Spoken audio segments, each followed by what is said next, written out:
25শে September দিবাগত রাতে ভয়াবহ অগ্নিকাণ্ডে কিন্তু মান্দা উপজেলার 14 নং বিষ্ণুপুর ইউনিয়নধীন কার্তিকের বাড়ি একেবারেই চোখের নিমিষে ছাই হয়ে গেছে।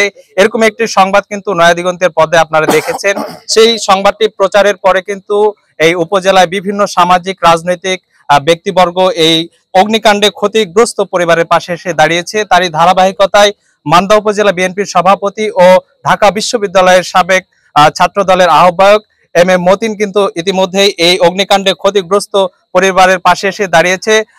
তিনি কিন্তু এই সংবাদটি দেখার পরে জনাব তারেক রহমানের দিক নির্দেশনায় কিন্তু আজকের এই অগ্নিকাণ্ডে ক্ষতিগ্রস্ত বাড়ির পাশে এসে দাঁড়িয়েছেন এবং সার্বিক সহযোগিতার হাত বাড়িয়ে দিয়েছে। তো আমরা তার কাছে শুনতে চাইবো যে তিনি আসলে কি জন্য এখানে এসেছে, একটু বলবেন যে এই যে অগ্নিকাণ্ডে ক্ষতিগ্রস্ত পরিবারের পাশে আপনারা কিভাবে দাঁড়াচ্ছেন। আজকে আমি এখানে এসেছি এই দুস্থ পরিবারকে দেখতে, তাদের ক্ষতির পরিমাণ, ক্ষয়ক্ষতির পরিমাণ কি সেটা আমরা নিরূপণ করে ইনশাল্লাহ এই দলের পক্ষ থেকে এবং আমার ব্যক্তিগত পক্ষ থেকে হলেও আমি যত দ্রুত পারি তাদের জরুরি ভিত্তিতে যেই প্রয়োজনীয়তাটা রয়েছে, যেমন তাৎক্ষণিকভাবে খাদ্য এবং বিশেষ করে এই যে ছাউনি পড়ে গেছে তাদের থাকার, আমরা ইতিমধ্যে এই ক্ষতিগ্রস্ত পরিবারের সদস্যদের কাছ থেকে জানতে পারলাম যে তারা অন্য বাড়িতে আশ্রয় নিয়েছে।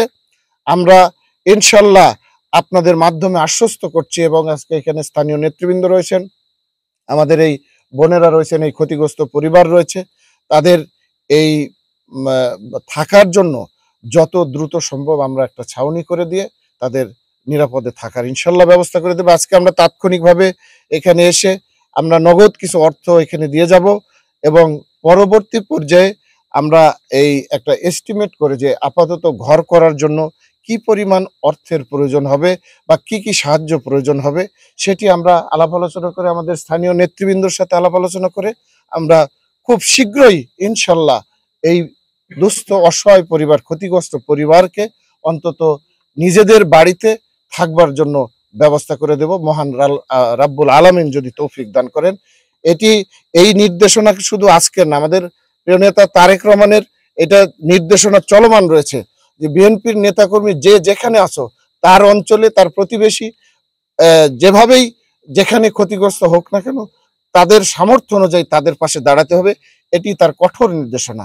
এই নির্দেশনার অংশ হিসাবেই কিন্তু আমরা এখানে এসেছি এবং মান্দার বিভিন্ন, আপনি জানেন যে ইতিমধ্যে মান্দার বিভিন্ন এলাকায় আমি এই কাজগুলি করে থাকি, কখনো হুইল চেয়ার, কখনো সেলাই মেশিন, কখনো অন্যান্য বিভিন্ন সামগ্রী, কখনো হাঁস মুরগি ছাগল, এগুলি আমাদের এই চলমান রয়েছে। এই কাজগুলি জনকল্যাণের কাজগুলি চলমান রয়েছে।